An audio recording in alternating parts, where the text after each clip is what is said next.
Thank you very much for being with us. It's a good time for this country. We have the hottest country anywhere in the world. I think you're hearing it from a lot of people, not just from me. We're doing very well in so many ways. And the gentleman on my right, we recruited him. We tried to get the best person. We got a man that you'll hear in a second who's done an amazing job with respect to Social Security. He's running it, and he's running it like nobody ever even dreamt possible. And it's the 90th anniversary right now of Social Security. So today we celebrate that 90th anniversary of one of the most significant pieces of legislation ever signed into law, the Social Security Act of 1935, and we're going to make it stronger, bigger and better. Really doing a job. In the campaign, I made a sacred pledge to our seniors that I would always protect Social Security, and under this administration, we're keeping that promise and strengthening Social Security for generations to come. You keep hearing stories that in 6 years, 7 years, Social Security will be gone, and it will be if the Democrats ever get involved, because they don't know what they're doing. But it's going to be around a long time with us. Very much, you'll be surprised to hear some of the numbers. I'm delighted to be joined by the Commissioner of the Social Security Administration, Frank Bizignano. Oh, in the world of business, in fact, I wrote some of the little things down that he's had an amazing, he was Chief Operating Officer of J.P. Morgan Chase. He worked for Jamie Dimon, and Jamie Dimon said that he was amazing.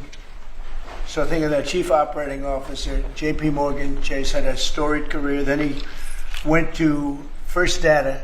For those in the business, you'd know it's the largest payment company anywhere in the world. And worked for Henry Kravis, and it was in big trouble.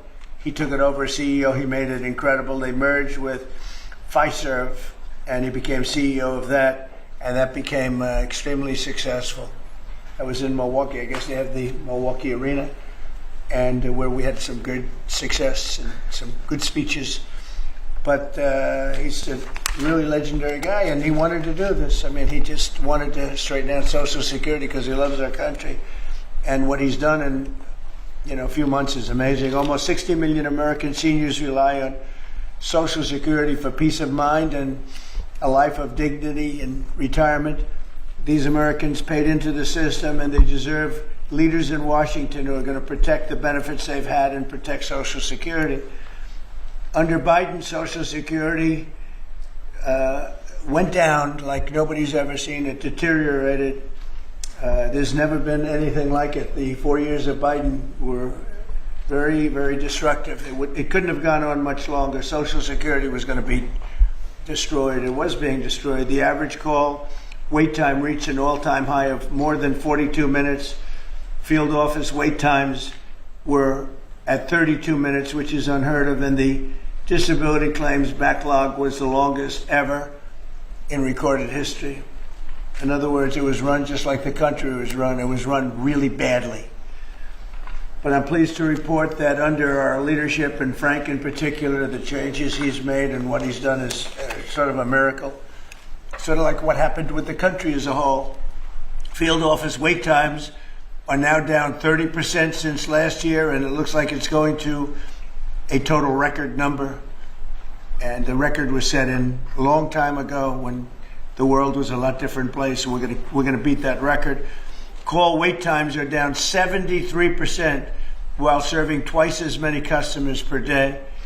The disability claims backlog is down 26%, and seniors now have 24/7 online access to their accounts, which they never had before, whereas under Biden, the website was down 29 hours a week.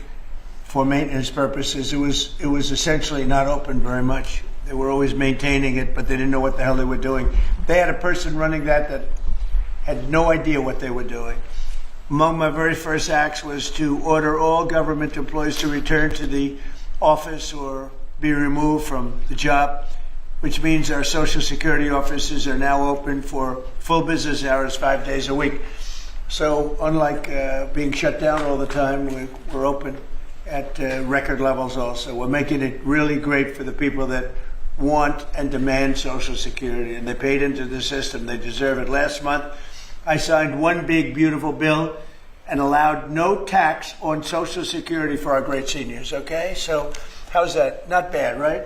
No tax on Social Security for our seniors. And to protect our benefits, we've already kicked nearly 275,000 illegal aliens off of the Social Security system. These are people, many of them have already left the country, and yet we were sending them checks all the time. And 275,000, and that number is now even larger than that, Frank. It's an unbelievable job. And what that's doing is making the system strong. It's making it strong. Biden never kicked anybody off. Everybody joined. And we're carrying out historic deportations to remove many more illegals committing Social Security fraud. It's the Social Security fraud that was taking place at levels that nobody's ever seen. We cleared 12.4 million names listed in the Social Security database over 120 years of age. Think of that. So we had 12.4 million names where they were over 120 years old. Is that right? That's a hell of a statement. I have a feeling, Dan, that's not really really didn't happen, did it? So you have 12.4 million names listed in the Social Security database that were over 120 years of age, meaning you were breaking records, because I've never heard of anybody at 125. There were nearly 135,000 people listed who were over 160 years old, and in some cases getting payments. So somebody's getting those payments, and we're after that. We're also fighting the menace of inflation to make life more affordable for American seniors, and we've ended Biden's inflation nightmare. So we had the worst inflation in the history of our country, and now our inflation is down to a perfect number, a beautiful number, hardly any at all.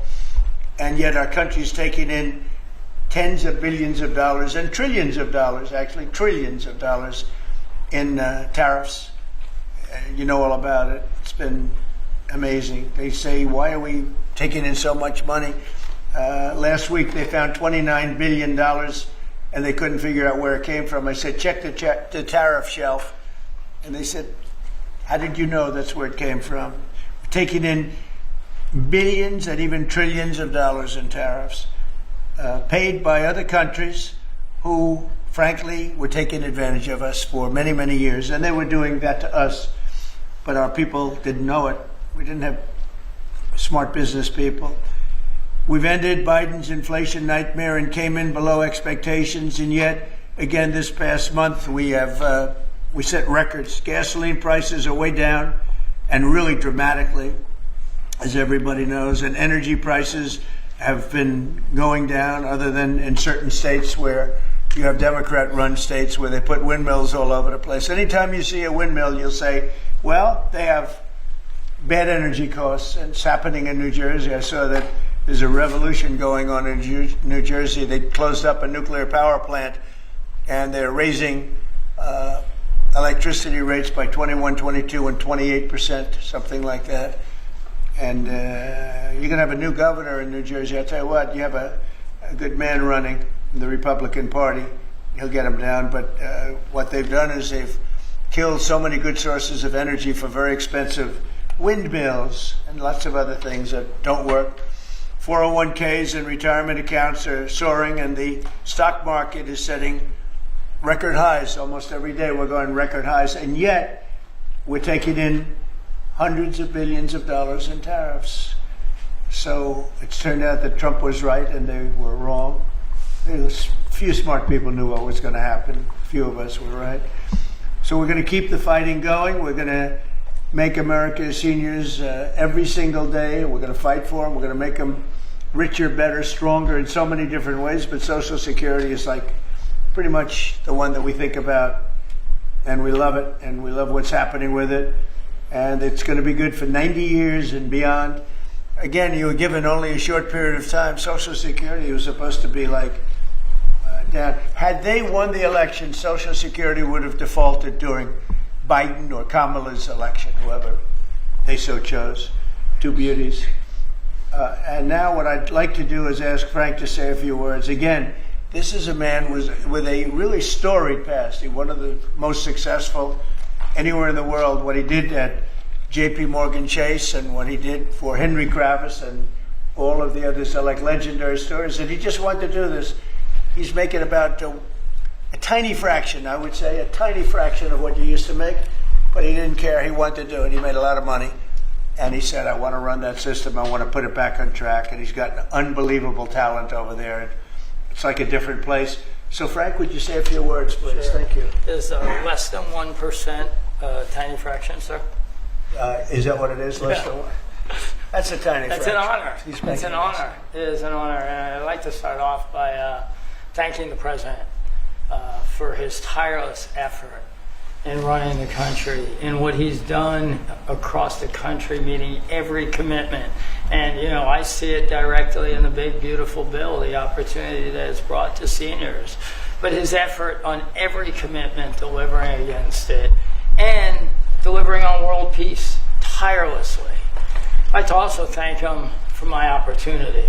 You know, he's teasing me, I'm teasing him about the economics of the job. But the reality is to serve 300 million Americans, which is what Social Security serves, is a tremendous honor. And him putting that faith in me and building what I believe, and I think I have a right to say it, is the best leadership team ever assembled in the White House and in the cabinet. So that's my great honor. So I come here and get the opportunity to serve the American public in a manner that I never imagined in my life. And what we found was the opportunity to fix a foundation. The reality is, people talk about 72 beneficiaries. I talk about over 300 million Americans with a Social Security number that we must protect through the system. And when you look at what we talk about in eliminating Social Security numbers that were live in the system, they could carry fraud through the whole system. So the first thing was root out fraud, waste, and abuse. But while doing it, the best way to be more efficient is provide more accurate payments and better service. And you heard the numbers. I think the most staggering number is that we had a website that was down 29 hours. This will be a digital-first agency, and we are building my SSA accounts. That's the digital account. And we have a bold goal of 200 million Americans to have a digital SSA account by the end of next year. It will happen. Just like we had a bold goal of single-digit wait time on the calls when they were at 40 minutes. And we did that. This is my 100th day. We did that within 90 days, right? Get the web up and running, bring technology to our field offices, use digital presence to answer and serve the American public. That's the job. When we do all that, then we'll really know the answer to if we have a hole, right? I was presented in my second week on the job with $18 billion in errors by the Inspector General. It was public. In less than a month, we solved $9 billion of it. So that's the type of swift action we can take, right? You see the things like the big, beautiful bill for the seniors. You see better digital services. You see field office wait times down. If you make an appointment to have a field office visit, it now happens in 6 minutes. Unprecedented. We are serving more people and delivering more than was ever delivered before in a manner with the highest possible quality, and we've just begun. You should expect this to be a great digital-first agency. My commitment to make this happen is as deep as the President's commitment to make the world a great place. And you see the fabulous job happening here across America and what he's doing in the world. You should expect Social Security, just like the President. I thank him for making America great again. It's happening. Social Security will be great again. You have my commitment. President. Thank you very much. I'm going to sign the new proclamation, please. Sir, this is a proclamation both commemorating the 90th anniversary of the Social Security Act, the signing of the Social Security Act, and also the incredible accomplishments of your administration fixing and promoting and safeguarding Social Security. And it also obviously mentions the fact that as part of the One Big Beautiful Bill, a vast majority of our senior citizens are no longer paying taxes on their Social Security benefits, as you promised in your campaign and as you delivered for the American people. That's a big factor, isn't it? Yes, sir. That's great. I think they're very happy about it, too. They're very happy about a lot of things. Good job, Frank. Thank you, sir.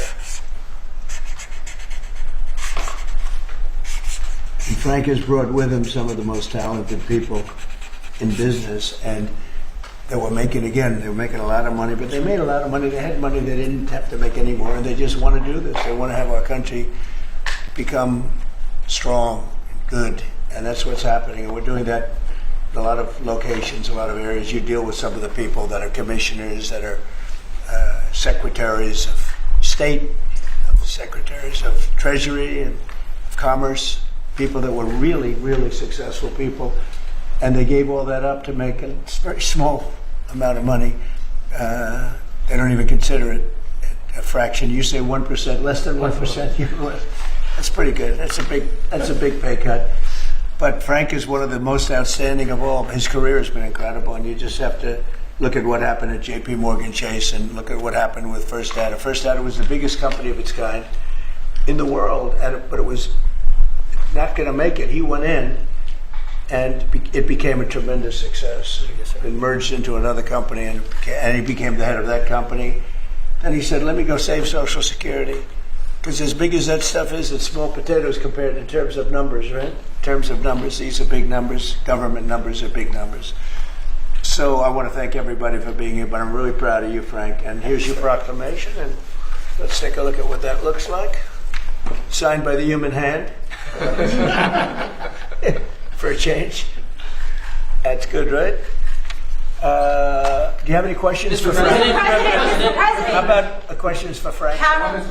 For Frank? Mr. President? Yes, on Social Security. Please. First and foremost, this was a major campaign promise that you had. 2023 it was one of the first Agenda 47s that you put out. It was titled, We Must Protect Medicare and Social Security. Why was this important for both of you to get done, and given the fact that it will impact millions of lives? Well, it was very important to me because I knew how Social Security, I've been hearing about it for years, long before I came to office, that it was really going to die very shortly, and I had to put somebody outstanding in. And I was talking to him on a business sense once, and I said, this guy's amazing. And he said, I'd love to help you with Social Security, because it's sort of what he does. He takes troubled entities and turns them around, and he did some of the biggest messes in the world, and Social Security in a certain way, I guess, you reported it all the time. In 4 or 5 years it's going to go bust, but not anymore, it's not. And he's got it turned around so well. The proclamation helps. All of the things we've done help. And he's finding such tremendous fraud where we have illegal aliens. We have people that don't even exist on Social Security now. They don't exist. And what it does, it makes it totally secure and powerful for the people that are on it and need it. And we're very proud of the job he's done, one of the best. Kara Castro from Lindell TV. How are you today, sir? Democrats like Bernie Sanders and Elizabeth Warren continue to peddle the lie and the claim that you're trying to cut Social Security, despite your repeated promises to protect it. Why do you think they keep pushing this misinformation and literally terrorizing the elderly in America that sadly keep watching the very misleading mainstream media? I love your question. I should have called you almost first, but I love his questions also, always. But it's such a good question. It's so vicious what they do. Elizabeth Warren said she was an Indian. We call her Pocahontas. She's a liar. She lied her whole career. Based on the fact that she was an Indian, she was able to get into certain colleges, get certain jobs, get into certain universities to work there. She's a liar and a mean person. She's a nut job. I watched her the other night. She's all hopped up endorsing a communist in New York City, and she was all excited and jumping up and down. She's got to take a drug test. She really does. She's got to take a drug test. There's no way somebody can act that way and be normal. What she's done to our financial institutions, she destroys people. You know that you had a lot of great banks in the Midwest and banks that loaned to farmers and others, and they went out of business. She put them out of business. Stone cold mean. Banks that were open 150 years, family banks that supplied the farmers and manufacturers and others, and she put them out of business. She's a mean, horrible human being. Bernie Sanders is Bernie Sanders. I don't mind him so much. He's just a liberal guy, very liberal guy. He's a wacky guy. He's still sharp. I got to tell you, you know, he's 86 or 87 or something. He's still sharp. You compare that to Joe Biden, it's, you know, sort of what happened. So I don't mind Bernie Sanders. With him, you know what you're getting. You're getting a guy, he's a nasty guy, but he's somebody that, I don't know if I call it a fastball, but he's able to throw the ball pretty well. He's okay. I watched him the other day. He was totally on the opposite side of things. I will say this. The biggest issue right now, and an issue that's really taken hold, is crime, stopping crime in the cities. And the Democrats are fighting the stopping of crime. So I think that's like men playing in women's sports is okay, or transgender for everybody, okay. But this is a bigger issue. This is the biggest of all issues. Crime is rampant in D.C. It's rampant in our generally blue-run cities. And they've got to do something about it, or they're never going to win another election. And instead of calling me a dictator, they like to say Trump's a dictator. Trump's a dictator. Well, I had calls from many, many friends, including Democrats. I have a lot of Democrat friends, but they're normal people. And they were thanking me so much for what I'm doing in D.C. They feel so safe already. And you know, at the border, we had 0 people come in, and this is done by a liberal group. They're the people that do it. I have nothing to do with it. 0 people in 3 months. We had 0, 0, and 0 for 3 months. And last year we had millions of people pouring in from all countries, from jails, from drug addicts, gang members, drug dealers by the thousands and thousands. 11,888 murderers, half of whom committed more than one murder. They flowed into our country. And for the last 3 months, we had none. And I didn't remember when Joe Biden used to always go, I need legislation. I had no legislation. I just said, we're closing the borders. And the whole world understood it because they respect your country again. They really respect this country again. They didn't respect it. When he said it, it didn't mean anything. But now they know it meant a lot. And Mexico does what we tell them to do. And Canada does what we tell them to do, because we have the 2 borders. We have the northern border, southern border. And they were both horrible. But now it's some people say it's a miracle. Well, what Frank has done with Social Security also is something very special. But what we're doing with crime, which will be your next question, I guess, that's because everyone's they're afraid. Half of the people here, maybe all of the people here, most of you live in D.C., you are petrified to go out. And you're liberal. And if you're liberal, you're going to have to change. You're Democrats.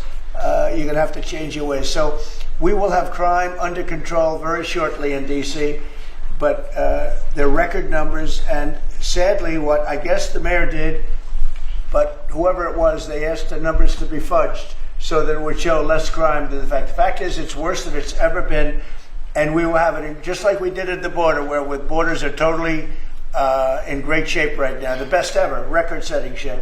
We'll have the crime situation solved in D.C. very soon. And we're also going to beautify the city. We have a beautiful city, but you can't have graffiti, and you can't have roads with potholes, and you can't have the medians, the dividers in the roads falling down on the street.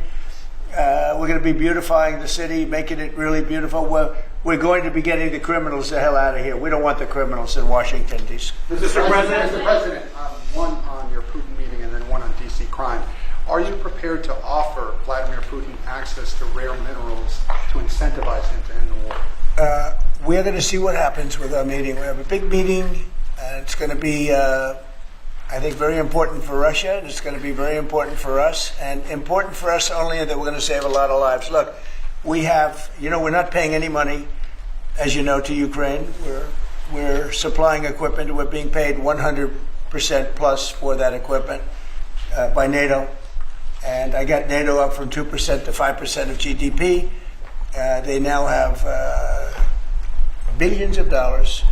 NATO's a very rich group of countries, and we make the best military equipment anywhere in the world by far, and they're buying our equipment, and they're paying 100% for the equipment, 100%. In fact, they owe us about $2 billion now. They're going to send a check.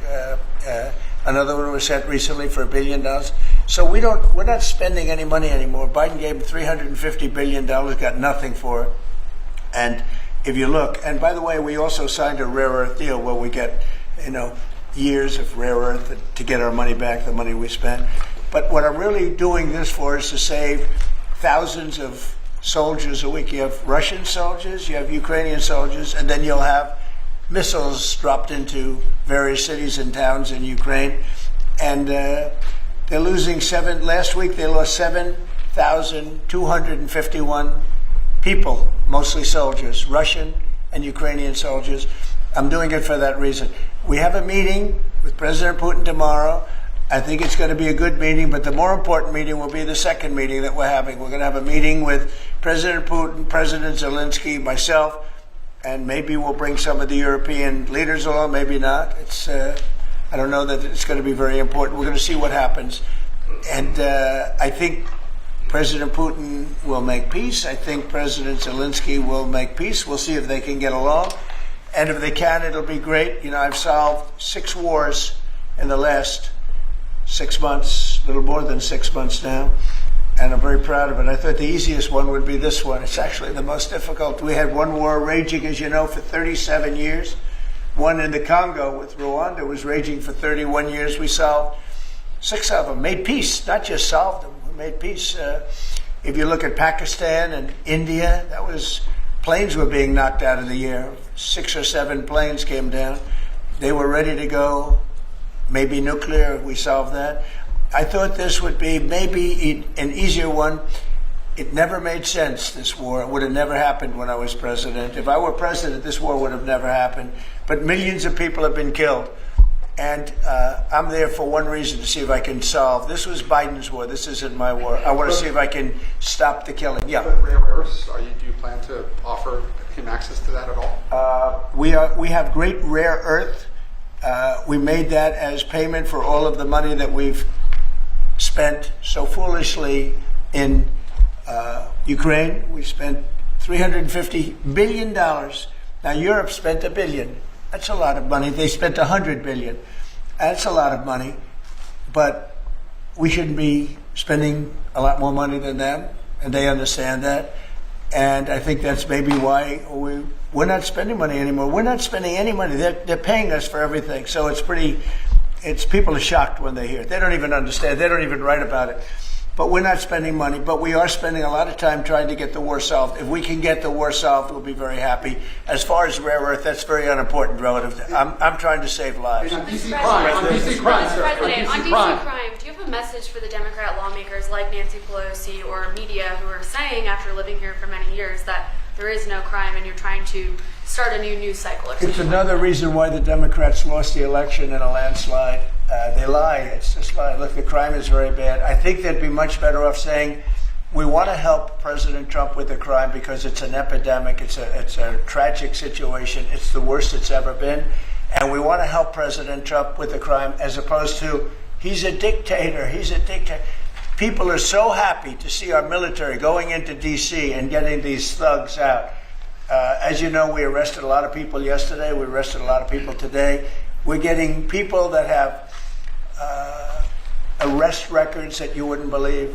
28 arrests, 15 arrests, brutal people.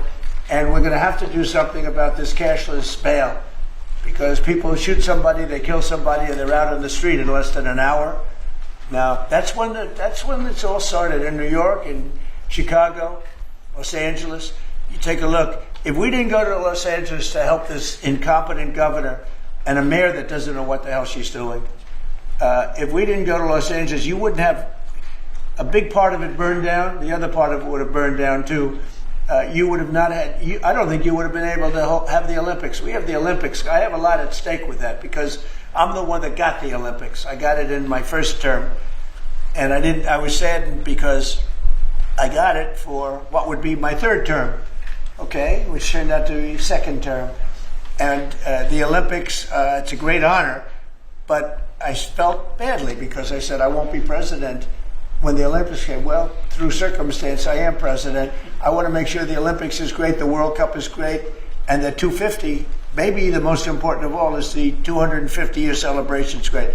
So what's happening is we will work very hard. You would not have had, I don't believe that if I didn't send in the troops, I don't think you would have had Los Angeles in condition to have the Olympics. I think you would have had to tell them, I'm sorry, you're going to have to go someplace else. And if you look at the police commissioner or the sheriff, he said, we really needed them. Thank God they were here. We really needed them. That was the first 2 or 3 days. After we solved their problems, then he said, well, I think we could have maybe done it. No, he was told what to say. He said, you go back to your files and see what he said. He said, thank goodness they came. If I didn't go and put our military there, or National Guard in that case, and we'll go military if we have to, but the National Guard went there. They were very effective. If we didn't do that, I don't think you would have had the Olympics in Los Angeles. The place would have been just like the 25,000 houses that burned down, where, by the way, the governor ought to focus on getting their permits. You know, the federal permits are given. Those are the hard ones, and they were given a long time ago. People can't rebuild their house because they can't get permits from the state and the city. And they ought to focus on that because it's very upsetting. I went there right after the fires. I walked the streets and I met a lot of great people that want to rebuild their homes. We took care of it from the federal standpoint, but they're not taking care of it from the city side, the mayor and the governor. They're not getting their permits. They can't build their houses. Mr. President, Go ahead, please. Mr. President, thank you. Do you think this summit and the incentives for peace you are putting on the table could end up rewarding Putin for his invasion of Ukraine? And what kind of signal do you think that could potentially send to other aggressors? No, I don't think it's a reward. I think that what we have is a situation that should never have started. It didn't start under me, and for 4 years it wasn't even discussed. And I could see it was going to happen after I left. I could see what was happening. Everything that we did was wrong. Everything that was done was wrong. Everybody's to blame. Putin's to blame. They're all to blame. This is a war that would have never happened. Mr. President, we have a question on LA. Mr. President, earlier today, the Washington, D.C. police chief issued an executive order allowing metropolitan police officers conducting traffic stops to notify federal immigration and customs enforcement about undocumented immigrants that they encounter. Yet the city has a long-standing pro-immigration policy, including allowing non-citizens to vote in local elections, which is ridiculous, and limiting cooperation with federal immigration agencies. Right. Did your administration pressure the D.C. police chief to review and repeal these policies? And will you require other cities to roll back similar policies to avoid possible federal takeover of local law enforcement? So what you're saying is that it was a very positive thing. When they stop people, they find they're illegal, they report them, they give them to us, etc. That's a very positive thing. I have heard that. It just happened. That's a great step. That's a great step if they're doing that. Yeah, I think that's going to happen all over the country. We want to stop crime. I think if the Democrats aren't strong on this issue, they won't be able to do it. I think this is a bigger issue than all of the other ridiculous things that they, like open borders. Well, open borders is bad. Open borders has caused a lot of this problem, allowing millions and millions. I think 24 million people were allowed to come into our country. Many of these people from prisons, from jails, from mental institutions. This was the Biden policy. And I don't believe it was him. He was never there before. It was the people that encircled this very beautiful desk, the Resolute desk. Radical left lunatics who were smart, but radical left. And I'm very happy to hear what you just said, because I've heard that. And Mr. President, on LA, if I may, the mother of a 15-year-old California boy was briefly detained at gunpoint in a case of mistaken identity. The LAUSD superintendent says that surveillance video shows armed agents wearing police and border patrol insignia. Given the National Guard, the Border Control, ICE agents, they're not trained in local policing. What specific steps are you taking to ensure that young people are not put in harm's way with these types of operations? Yeah, what they are trained in is common sense, and they're very tough people. And they have great common sense, and they are highly trained. I heard the mayor of LA was saying, oh, they're not trained this way. I heard this character from, where was he from? they talk about him as a candidate. He's got no chance. The governor of Maryland, I watched him this morning saying that the governor of Maryland, they say maybe he'll be a president. He's not presidential timber at all. But I heard him today talking about how the National Guard or the military is not trained in police, but they're trained in common sense, and they're trained in not allowing people to burn down buildings and bomb buildings and shoot people and all of the things. They've done a great job. Again, if we didn't send them, and very importantly, if we didn't send them into Los Angeles, the rest of Los Angeles would have been burned down to the ground. When you look at Minneapolis, I sent them into Minneapolis because the governor wouldn't make the call. If I didn't do that, you wouldn't have a Minneapolis. It wouldn't be, I don't think it would be existent today. You remember the famous scene burning over the CNN anchor's shoulder. He said, everything seems to be very peaceful. And behind him, the whole city's burning down. So you had the whack job governor who ran for vice president and made a fool out of himself. You would have had, I saved that city. I'll tell you, I saved that city. So the bottom line is these are very tough people that are trained in a thing called common sense, and they're also trained in doing what we're talking about right now. And you watch crime stop, but you wouldn't have Los Angeles. It wouldn't be existent today. We would have had to cancel the Olympics if I let that go on. Mr. President, will you pressure Israel to allow journalists into Gaza to cover the humanitarian efforts the U.S. is pursuing? And I'd like to see that happen, sure. I would like to see it happen. I would be very fine with journalists going in. It's a very dangerous position to be in, as you know, if you're a journalist, but I would like to see it. And on tariffs, Brazil, Mexico, and Latin America are getting closer to China, and they say it's partly because of the tariffs you're imposing those countries. Are you concerned them getting closer to China? No, not at all. I'm not concerned at all. They can do what they want. None of them are doing very well, and what we're doing in terms of economics, we're blowing everyone away, including China. We're doing better than any other country in the world right now. Brazil has been a horrible trading partner in terms of tariffs. As you know, they charge us tremendous tariffs, far, far more than we were charging them. We weren't charging anything, essentially. And Brazil has some very bad laws happening where they took a president and they put him in jail, or they're trying to jail him. And I happen to know the man, and I will tell you, I'm pretty good at people. I think he's an honest man. I think what they've done, this is really a political execution that they're trying to do with Bolsonaro. I think that's terrible. But they also treated us very badly as trading partners for many, many years. One of the worst countries on earth for that.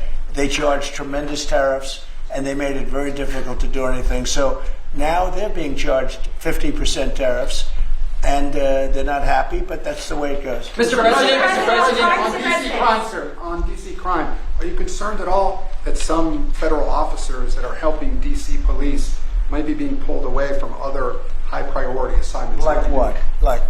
Terrorism, for example. Oh, really? Terrorism? They'll stop terrorism as part of what they're doing right now. No. The soldiers that we have, first of all, we have plenty of them, long beyond what that you have here. We're just using a very small force. In Washington, D.C., they have thousands of police. They have a lot of police, but the police weren't allowed to do their job. We have a lot of great ones, and you have some that weren't so good, to be honest, but they weren't allowed to do their job. But now they are allowed to do their job, and essentially it's only 2 days, but you look at the numbers already, they're dropping. And no, they're not being pulled off for anything. Mr. President, as you know, there were some very concerning reports about crime statistics. Police are manipulating crime data to downplay crime in D.C. Will the administration release its own crime statistics to counter their misinformation? And will those individuals who are intentionally misrepresenting crime data and fudging the books, like you said, be penalized for endangering the public? They are under investigation right now. They are giving us phony crime stats, just like they gave other stats in the financial world, but they're phony crime stats. And Washington, D.C. is at its worst point, and it will soon be at its best point. You're going to have a very safe, you're going to have a crime-free city. I mean, I say that. You're going to have virtually a crime-free city.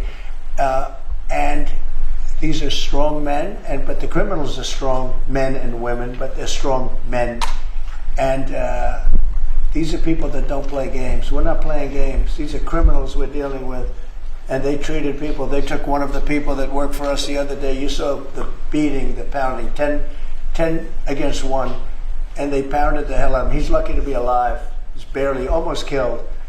And we're not going to have that happening, please. Mr. Tulsi Gabbard declassified more documents last night related to the Russiagate Good. hoax. She's doing a great job, by the way. That was another fake story. I'm very happy with the job she's doing.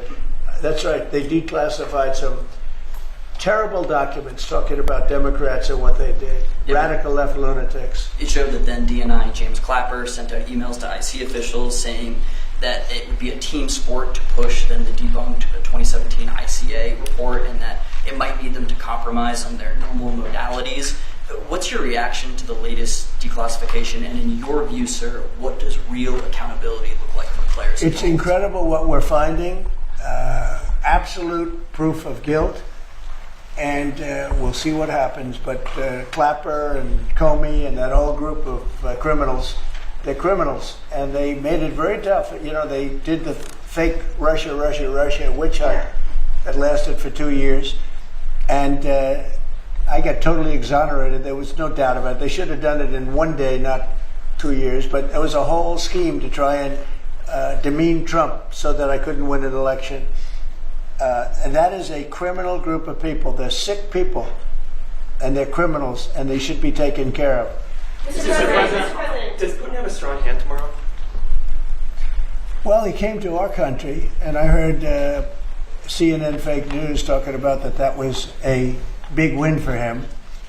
Normally, he would say the opposite, but they said, oh, it's a big win that he came here. Normally, he would say the opposite, he came here. I think that President Putin would like to see a deal. I think if I weren't president, he would take over all of Ukraine.